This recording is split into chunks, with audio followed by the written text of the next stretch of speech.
Good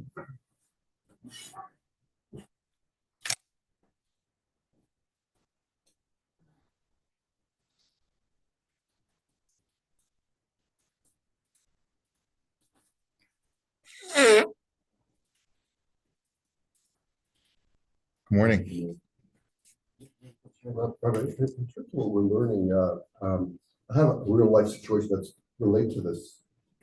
Yeah, sure.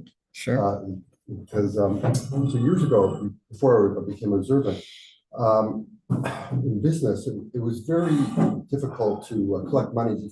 So before people were taking credit cards and things like that, so people were sending checks. In the old story, the checks in the mail, and people really stretch out terms. And so we got fed up. I mean, this is what other companies were doing. They were charging, we charge interest for late payment, right? Going on. So we started doing that. Some people would pay it, some people didn't pay it. But I definitely had Jewish customers that I was doing that to. So now, as we're learning this, I'm thinking back now about the Jewish customers. Right, about doing tshuva for having charged interest on payment.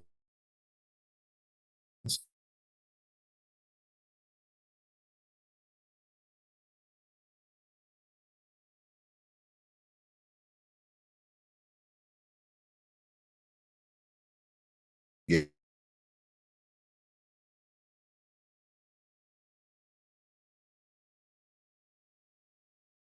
Back on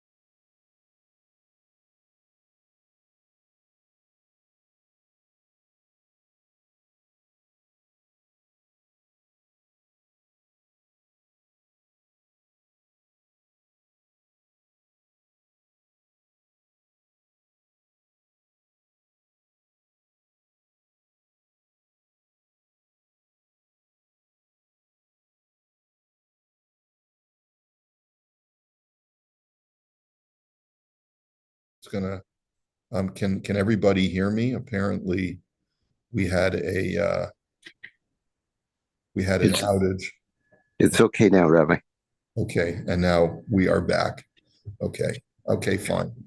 So what I would tell you is that if you can recall a specific Jewish customer where you've not only charged a penalty to, but you actually caught that penalty accrued over the course of time, you may want to reach out to him and say, would they like would they want to negotiate a payback at this point? But the fact is that the Gemara does say that any ribis, any interest that's collected on a rabbinically prohibited kind of interest payment does not, if memory serves me correctly, is not actionable in court.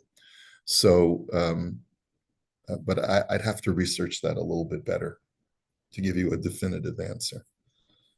Okay, so this shaila is being asked once again by the person who wants to do tshuva, who has committed some form of theft. Let me just make sure my screen is being shared with the people out there. Thank you. Yeah, it is recording. That much I know. Okay, thank you, mommy. Okay, Lifnei shechazarti b'tshuva nichshalti be'isser gazel. Before I became a Baal Tshuva, I had unfortunately succumbed to the prohibition of theft. I did not have a great lifestyle. V'cha'et chazarti b'tshuva, and now I'm a Baal Tshuva. Ma alai la'asot kedei lechaper al ha'avon. What should I do to atone for the sin? Umahu chomer ha'inyan shel isur gazel. And how stringent is the prohibition of stealing? So this is a generic shaila. It doesn't seem to address a specific case, but it's from a person who sincerely is penitent and wishes to rectify the mistakes of his past. So Hagemara Omeret Shahashe'ela Harishana Shesholim Esa'adim Beyom Hadinu Nasata V'natata Be'emunah. The Gemara says that the very first question that a person is asked when he gets to the heavenly court after he dies is, did you comport yourself financially in a faithful manner? Were your business dealings faithful? Were they fair? Were they equitable? Because of the Midrash Tanchuma, Ein lecha chamur b'chol ha'isurim shebetorah me'onesh hagazel. The Midrash Tanchuma says that the absolute worst of all of the prohibitions is stealing. Now, by the way, the Midrash says this about a number of different sins, that it's the absolute worst, right? So it's all contextual, right? In other words, in the context of what, okay? The Amar Rebbe Eliezer kol averos shebetorah avru aleihem dor hamabul v'lo nechtam aleihem gzardinan ad shepashtu yedeim begazel. As Rebbe Eliezer teaches, this is from Parshas Noach, that the generation of the flood committed all type of really disgusting act. But the reason why God finally decided to destroy them was because of thievery. And it has to do with the Ben Adam Lachavero aspect, right? Shenemar ki mala'ah haaretz chamas, because the world was filled with Hamas, right? And it's no coincidence.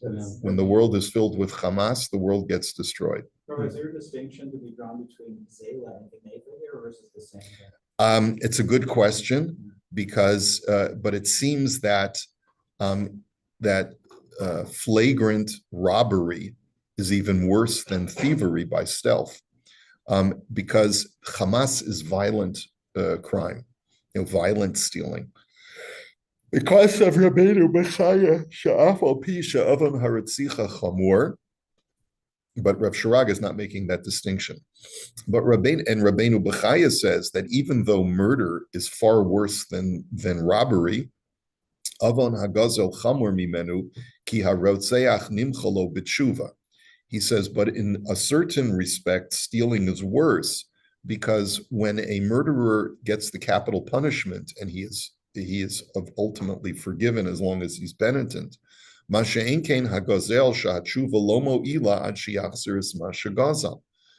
by stealing, you're not forgiven until you return what you stole. No matter what kind of penalty we assess you with on your body, you will not be forgiven until you make the other person whole. And if you fail to return what you stole, you are never forgiven. Amar Rebbe Yochanan kol hagozel es chavero shavapruta ki ilu notel nishmasa mimenu. The Gemara in Bava Kama further says that when you steal even the smallest amount from your friend, it is as if you are taking his soul from him. Shenemar kain orchos kol botzeya betza es nefesh ba'alav yikach. King Solomon says in Mishlei, this is the way of anyone who deals in stealing. He takes the soul of the person. Because of the Midrash Mishlei, Sha'adam Shlo Machzer is Mashagazal, that the Midrash in Mishlei says that if a person does not return what he stole, Eino Yotze Me Ha'olam Ad Sha'acherim Bozezin Oso V'yigzelu Es Mamona. He will not leave this world until other people exploit his assets and take away all his money. Shenamar V'yesh Nispeh Below Mishpat. As it says in Mishlei, that there are those who are wiped out without justice, Kolomar, Kamoshu, Lokach Mamon Below Mishpat, which the Medrash reads as follows. He will be wiped out because he acted without justice. Kag Yichu Acherem Es Mamono Below Mishpat.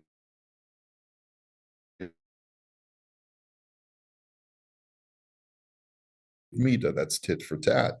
If you take other people's money unjustly, Hashem will allow other people to take your assets unjustly. And therefore, a person could say, well, why was I flim-flammed? Why was I swindled?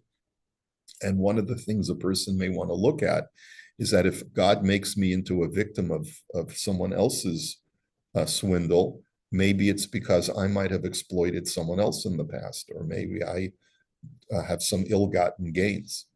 Via, So is he forgiven at that point? Is the slate clean at that point? well, not if you know that you stole from someone.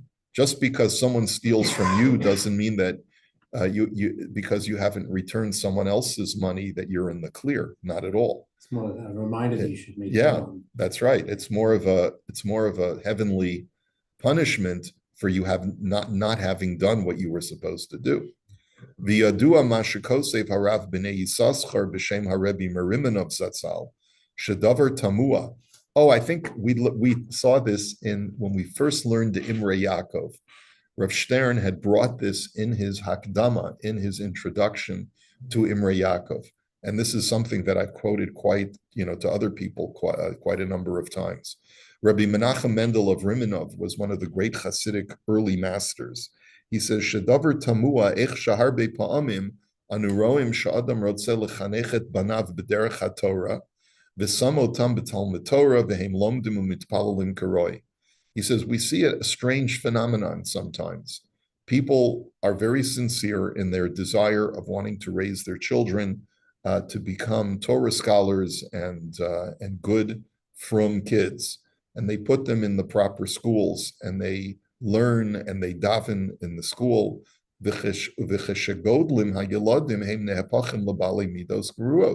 And for some strange reason, when they grow up, the kids go off the derech, and they develop these very negative behavioral traits. Okay, lo mitpalalim v'lo shomrim mitzvahs. They don't daven, they don't observe mitzvot. Ve'echi tachein davar zeh. And why is that?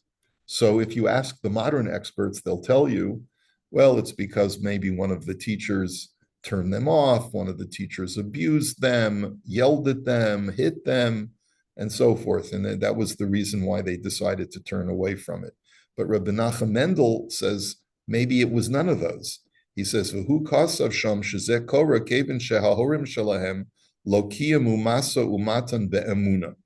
He says a lot of times, he says it's because the parent who wants to sincerely make their child from may not have comported themselves in their business persona in an honest way. So they bring home money that is ill-gotten, tainted. They use it to purchase groceries. They feed those groceries to their children. And the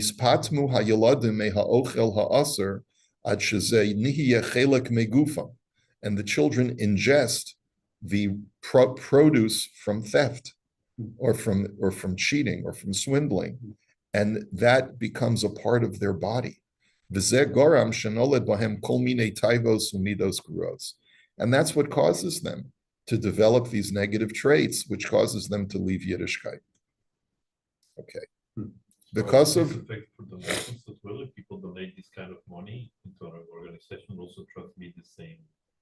It's a very good question. In other words, what Mordechai is saying, well, by extension, let's say you have a donor to a charity who, let's say a guy, ill-gotten gains, he donates to the yeshiva purchases food for the yeshiva bachurim, and they feed it to the kids. Could that have a negative effect too? I suppose so, although he doesn't extend it to that. But, it's for that reason that many times yeshivas and other religious institutions will be very careful about who they accept donations from. If there's a guy who's known to have, we had a case here in Toronto a few years back, where there was a fellow who was known to have defrauded people out of money and was committing felony crimes. And one of the institutions, at least, I don't know about all of them, but one of the institutions returned the money, which is not an easy thing to do, especially if you've already spent it. But it's to that institution's credit. Maybe a distinction is that in the case with the parent, it's not only the food that's tainted, but the midos of the upbringing, as opposed to the one-time donation, which doesn't really impact the institution as much. Yeah, I mean, you can surrounded by the midos. Right. So you're expanding and saying that there's a more, let's say, natural correlation between a parent's behavior and the way their child The is nurture brought up. piece is- Right. And the fact of the matter is that I would agree with you, Paul. And I was looking at it rationally. There are many times where a parent is dishonest, and that dishonesty comes through when it's virtually impossible to hermetically seal off your business life from your family life. And so a parent's going to come home and bring some of that dishonesty back into the house, and it'll manifest itself in one way or the other. And as a result, but that's not what he writes. I He appreciate writes that it's a metaphysical phenomenon. I think there's a mission that says that you're not allowed to accept the donation or gift from the tax collector. So Yeah. Correct. because you're not sure where the money. Yeah, because it may have been stolen. Yeah, yeah, absolutely. Because of, but basically what Rav Sharaga, the reason he's bringing that's teaching from Rav Menachem Mendel is because he wants to demonstrate that a guy who wants to do tshuva for stealing, look how much damage you cause to yourself and to your loved ones by doing this sin. Because of Rabbeinu Avraham Beno Shel HaRambam B'Zel Lashona, the Rambam's son Rabbeinu Avraham writes as follows: V'da ki eser shenot tzom mitoch chasidus yitkapchu lecha ba'avon achila echas min hagazel o min hageneva ad kan lashona. He says 10 years of fasting can be wiped out of a desire for piety, can be wiped away by just having one meal that was stolen, like that came from that was taken inappropriately. In other words, you can destroy 10 years of fasting if you just do one small act of theft. So a small act of theft, I mean, there's a play on words, but father's or telling the child off for stealing and why did you take the child's pens, and that that we can get you pens, I can get them from work anytime you want.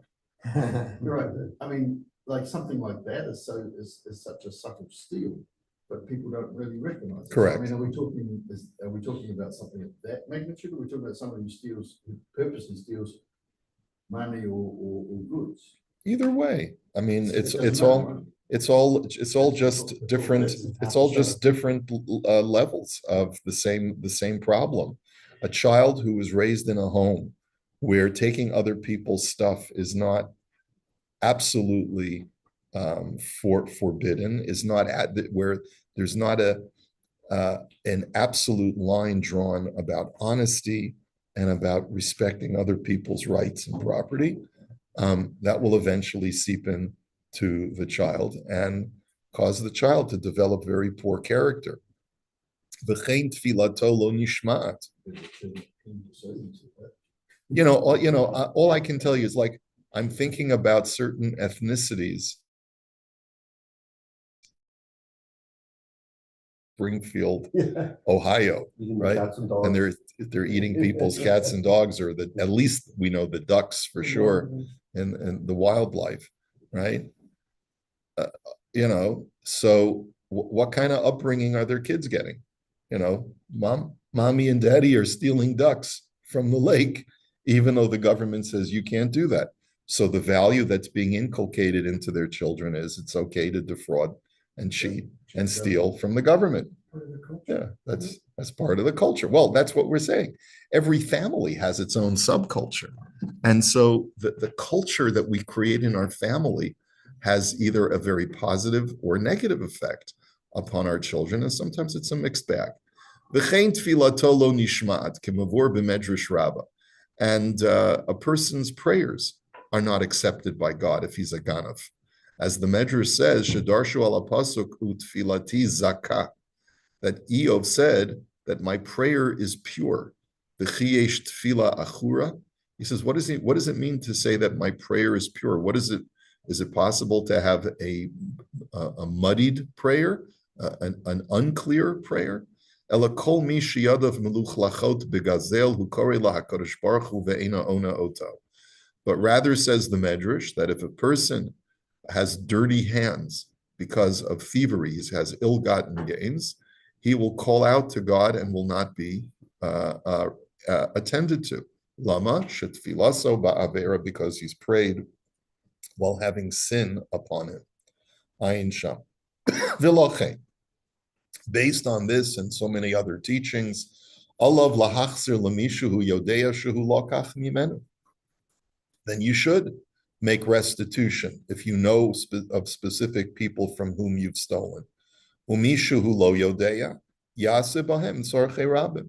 And if you know that you've stolen from other people and you don't remember who they are, so then try to do public works so that whatever people in your community will benefit from your efforts, like become a volunteer, and help the community in some way. There's plenty of volunteer benefits. Feed the homeless, or what other kinds of volunteer opportunities are there in modern society? Work at a hospital, become a volunteer at a hospital. What else?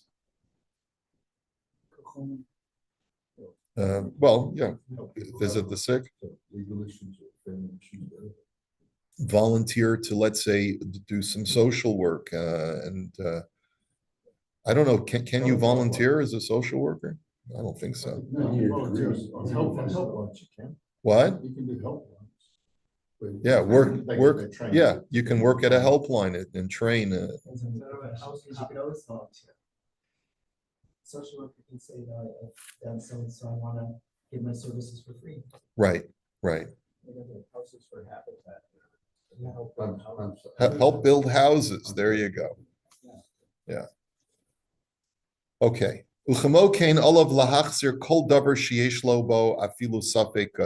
And a person should try to make restitution even on something where there's even a suffix.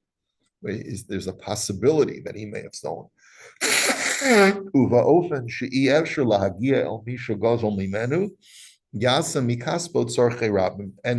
if you find yourself in a situation where there's no way for you to make restitution from the aggrieved party or parties, then use your money for public works to help contribute to the needs of the community.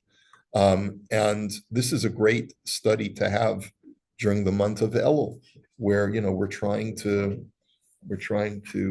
So we basically, repair our past. everybody, if there's a suffering, there's things such as you can charge an extra half hour on your time when you do your work. I mean, there's a suffix where there's things that, so everybody could fall into this camp, one way or another. I mean, there are people who are absolutely pure the way through, but I would say most people have done something in a year or in a day that would attribute to this type of act. Yes, I would agree. I think that it's very easy for sometimes for us to fall into the trap of stealing. Some things are very minor and some things are more major. I think that's true. But a person has to sort of think, what are some examples of where it's easy to fall into the trap of theft? Anyone want to throw out an example? From a work perspective, like if you're employed by somebody, you take an extra half hour for your lunch. Yeah. Nobody says anything. Nobody worries. What? Oh, you mean while you're at work? Yeah. Yeah. I mean, not doing the job for the time frame you paid for. I Right. would think that would probably Right. It's a good thing I'm not paid by the hour. Yeah. On the other hand, if I was paid by the hour, I'd be a lot richer. Yeah. Obviously, a lot of people have fallen trap of buying something when they travel and bring it back and not declaring it. Okay. Or any No. taxes. I mean, Yeah. here, even though people paying things for cash and. Yeah, tax evasion. Right. Well, listen, we've talked about this before, how it's become a cottage industry in certain Jewish circles where there's like a blind spot, or why should I have to pay my HST? Okay. Kein nifsak b'shulchan aruch v'zel lashona. This is how it's paskened in Shulchan Aruch, says the Makor Baruch. Haroim v'hagaboyim v'hamochsim shuvasan kasha Mipnei shegazlu es harabim ve'ein yodim lemi yachzeru. He says shepherds and tax collectors, and we said we weren't sure exactly the distinction between a gabbai and a moches, but it could be a gabbai is someone who assesses the community and maybe takes too much. Community treasurer, or maybe the tzedakah collectors, right, collecting for the needs of the community. So sometimes if you overtax someone and you confiscate their stuff more than what you should have, it's very difficult to know who you've stolen from. And also, if you're a shepherd and you let your animals graze on someone else's property, there's theft there, but it's very difficult to know exactly from whom you've stolen and how much. And therefore, the way to make restitution is to do community works, kagon boros, sheikhanu ma'aros, like digging ditches and trenches and things like that. Uvir sham hasma decheshaoset tzorchei rabim az hanigzal yehena mehagazlan. The Sama explains that by doing community works, invariably you can assume that the aggrieved party or parties will in some way benefit from your contribution to the community. And therefore, even though it's not exactly returning to him what you stole, but at least it's partial payment. Because of Bishut Igras Moshe, the lo maspik loses es hakesav shegazel litzdaka. Rav Moshe says that it is completely insufficient to just say, well, I'll give money to tzedakah to atone for my thievery.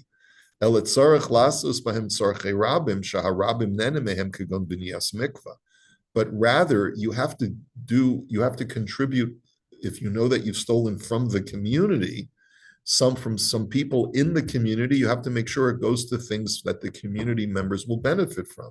Like, you can't just put it in the pushka and say, well, someone in Eretz Yisrael will benefit. No, it's got to be commensurate to what you stole. If I stole from someone locally, I've got to give this for local works that the community will benefit from. Let's say contributing to the mikveh, because the mikveh will end up serving at least the women of the community. In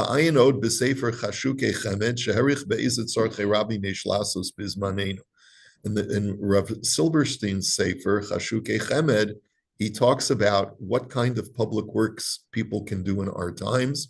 Because of the Tov Lasos Batei Cholim, he says it's good to help build hospitals, Beis HaKisei, or public restrooms, Udvarim Ke'in Zeh Shekulam Nenim Mehem, or other kinds of public utilities where the public can benefit from. Maybe we'll take a look at Rav Zilberstein's Chashukei Chemed. I have it on my computer. Okay, so maybe we'll look at that tomorrow. So, based on that, so let's go back to the text. V'yesh harbe inyanim shel iser gezel sha'anoshim lo samim leiv aleihem. There are many aspects of thievery that people commit all the time without even realizing it. Kagon sheyeshnam anoshim shaboim lihitpalel beveit hakneset umat'inim et hamachshir haselolari shelahem b'sheka hachashmal shel beit hakneset b'li reshut. Perfect example. He says a guy comes and visits the synagogue and plugs in his cell phone into the outlet without asking permission from the shul. Can I use your electricity? Now, of course, what is it, a few pennies, right? How much is he really stealing from the shul, right? Okay. Ubifratim hagaboyim eno maskimim lasos kain, especially if the gaboyim are not agreeable to this kind of use of the shul's electricity. V'lachenim hu muchrach lasos kain yasim kama shkolim lekupat beit hakneset. And if a person truly needs to charge his phone, at least pay the shul for it. Put a few shekels into the pushka, you know. V'chein b'nei adam sherotzim lefarsem dira o kol pirsum acher madbikim et hamodaot b'chedrei madregot ala kirot v'garmim nezek l'siyud. Here's another great example, which people do all the time. Person wants to advertise that their business, so they'll take a sticker and stick it on someone's property, on, let's say, private property, and mess up the surface of the wall because it's got to be cleaned down. And sometimes you can't even get all of the sticky stuff off of it. I remember it was shortly after I first arrived here, we had a stop sign out of the parking lot. We still have it on Clark. Okay. This kid put a sticker on the stop sign for they was building sukkahs. And I thought, well, what a chutzpah, what this kid is doing. He's defacing synagogue property. It's because he wants to advertise his mitzvah business of helping people have a sukkah for sukkahs. And it's like, I'm sure he never even thought of it. I actually called the guy and I left him a message and he pretended he didn't know what I was talking about. But anyway, but and the truth is, I pulled off the sticker, but I couldn't get it off. Like I couldn't get most of it off. And there's probably the remnant of that sticker still to this day, 10 years later, on the stop sign. Right? So I mean, think about it for a second.